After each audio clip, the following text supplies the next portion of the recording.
You know, it's fun that people love to make their GOAT statuses and stuff. There's no such thing as a damn GOAT. I don't know how many times I'd have made this video. You can't have a GOAT in a team sport. How? Like I was telling this idiot the other day, dude, how is LeBron the GOAT? Could he play center? Could he play power forward? No, he could not. If I put his ass back in the day, he would get his head ran through the damn goalpost. I mean, not the goalpost, but through the backboard. I mean, not the backboard, but he'd been ran through the crowd trying to go up for a dunk. He'd got knocked in the crowd. He'd just start crying like a little punk. It's like, you guys got to stop comparing this crap.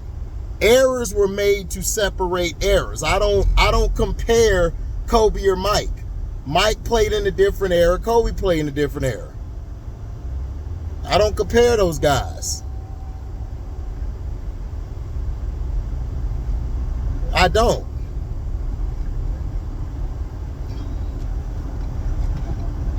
So it's like, we got to stop with all this disrespecting people from the past to try to over-glorify these young chumps today. You know, it's like we got to disrespect players just to get to where we got to get to. And it's not even disrespect, it's just calling it what it is. Some players just aren't built to take the game over or to hold the game or be the best in the game. They're just not. Some guys are, you know, for the headlines. Those type of guys, we already peeped them out. We already knew what they were about. We knew what they were trying to do. You know, nobody cares. Nobody cares about the BS that goes on or the politics and stuff. Like, the fans don't care. Like the true fans. But the fickle fans or the fair weather fans, they don't know any better. They take everything that these bums say on the TV or on the radio as God-given truth, and it's not. It's God-given lie. It's all a lie. They try to tell you somebody the greatest, they're not. I told everybody about LeBronies back in 07, 08. Not even that, before that, like around, about 07, 08, because he finally came into his own. It took him 3 years. I think his first 2 years he didn't make the playoffs. He made it in his third year, but he was missing the playoffs. When he got Paul Silas fired, they were on the verge of making the playoffs. They had a good record. He was the only one who said, man, I'm not surprised that, you know, Paul Silas isn't here no more. Everybody else was shocked. We all were shocked because Paul Silas was doing a great job. Now, all the LeBron fans or fake fans, they don't know basketball. You know, they just basically go off of what somebody said and they run with it. It's some guys who've been playing basketball their whole life and they still think LeBron is the best. It's like, wow, how? What does he do the best? You're telling me stuff that's been programmed in your head. Like, for one, he makes players better, right? Who has he made better? Every star player that gets with him has to sacrifice their game, but he doesn't sacrifice nothing. Every role player with him just stays the same. They don't get better or worse. They just stay the same. They don't elevate. But then when they ball out to elevate his sorry ass, they don't get any credit. Let's look at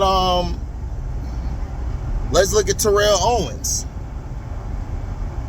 Terrell Owens. Did he elevate his guys' play when he played? Yes, he did. That's why I would say that. But the only issue I had with him was he had a lot of drops. And in situational football, sometimes he came up real short. So that's the only reason why I dock him. I don't dock him off of ability. But if you want to talk about a realer person, somebody strong, yeah, he was strong, but he had the same problems that LeBronies would have in the late games. Except T.O. could actually play the position. You know, so it's things like that. Even though it's two different sports, you look at the mental makeup, the mental mindset. Look at Darrelle Revis. Darrelle Revis was playing at a championship level every year. All I don't care what outlaws say about Sauce Gardner Sauce Gardner did not have a better rookie year than no damn Darrelle Revis. Gardner may have put up better numbers because we're in a throwing league where guys throw all the time. Revis still was in the league where they relatively was running the ball. That's why when he said it, I said, dog, that's asinine. Stop. Don't do that. Now, you know, I let you get away with the Tupac shit because that's your idol. That's your God. But I'm not letting you get away with that. No.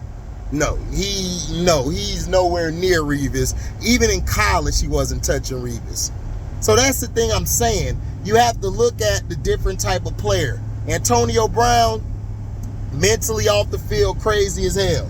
But on the field, had one of the biggest clutches mindset of anybody. Route running, getting the ball. He was the best receiver in the league for years. Everybody was saying Julio. I'm like, nah, Antonio better. Because Antonio got a route running ability that is amazing. Like when he gets off the line, it's so perfect. He reminds me of a receiver that they shitted on who actually helped the Steelers come up big in the Super Bowl against the Cardinals, and his name was Santonio Holmes. That's why I said Santonio Holmes is better than all these receivers today. I will put my bread on it. He runs better routes. He has better hands.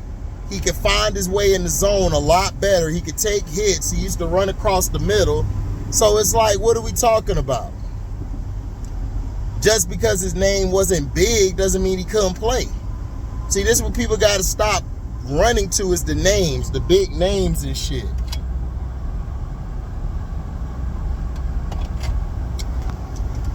Like last night, they're like, oh man, the Suns and Booker carried KD. It's like, okay, they carried KD. How? How many points did KD have? A bunch of points? Oh, but he scored that earlier. Well, he did, but I know he probably was playing defense. I didn't watch the game. I'll probably watch it later, but I'm not interested in NBA. But Kevin Durant does other things. He plays defense. He plays the rim protection. He plays both sides of the ball. So when the fourth quarter comes, he's going to be tired as hell because he's going against bigger guys and stuff. He got to play the 5 at times. But see, guys just want to hate KD because that's all they know. You can't like more than one player. You got to just like one. Me, I be like, kiss my ass. I like the players I like. I like Steph. I like KD. I like Westbrook. I like Kawhi. I like Giannis. I love Giannis. Giannis plays with so much passion. It's crazy. I just hope he can add the skill level to it. If he can add the footwork, the skill level, and the fourth quarter mindset to his game, oh man, he's gonna be tough. He's gonna be real tough. You know, he's gonna be real tough. Oh man, I was trying to get there. Okay. Dude looking at me like I was gonna run his ass over. I should have.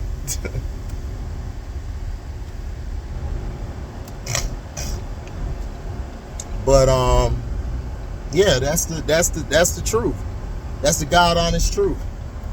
So all this GOAT debate about Megatron was a great talent. He was not a great receiver. He wasn't. He didn't run. If Megatron learned how to run routes, he would not have been getting messed up as he was.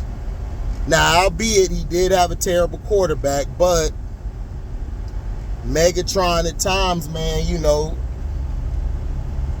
he turned into Optimus Prime on their ass and start going off. But he was a great player, man. I mean, but he wasn't the greatest receiver. He was a great football player. But receiver, like, his route running was not that good.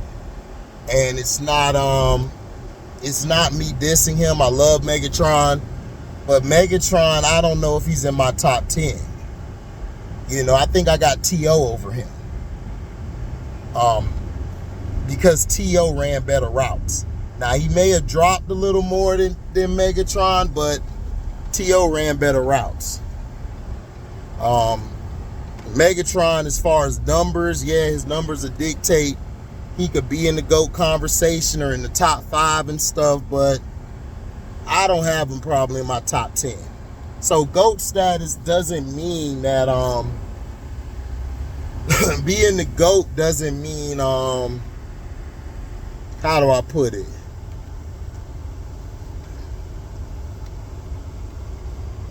GOAT doesn't mean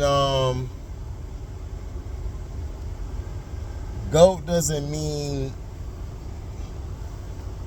greatest of all time. You can't be the greatest of all time. You could be the greatest of all time at your position.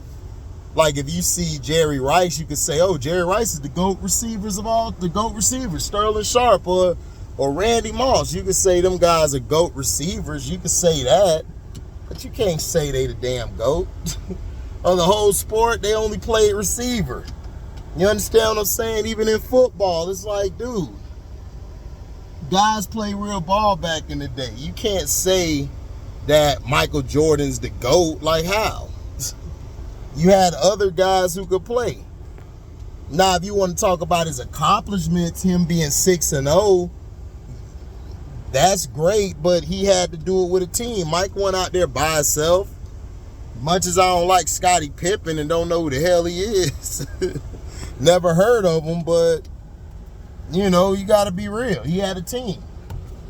But that's just how I look at it. Megatron, I'm sorry, I disagree with Orlovsky, Mr. Run Out the End Zone ass boy. I disagree with you. Megatron is not the GOAT of receivers, or there's no such thing as the GOAT. So we got to kill that. See, this is what's messing these kids up because they're focused on one player.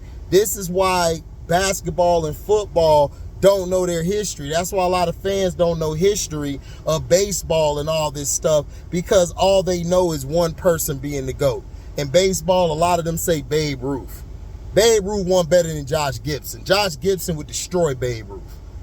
It's just simple facts. Babe Ruth won going against the brothers. And to me, yeah, Babe Ruth was great, but I think Mickey Mantle was better than Babe Ruth, in my opinion. So it is what it is. Everybody has different strokes for different folks, different opinions for different people. So, you know. So thank y'all for listening, man. And oh yeah, welcome to HDiiTV. And you were rocking with your boy. And I am out. Deezy.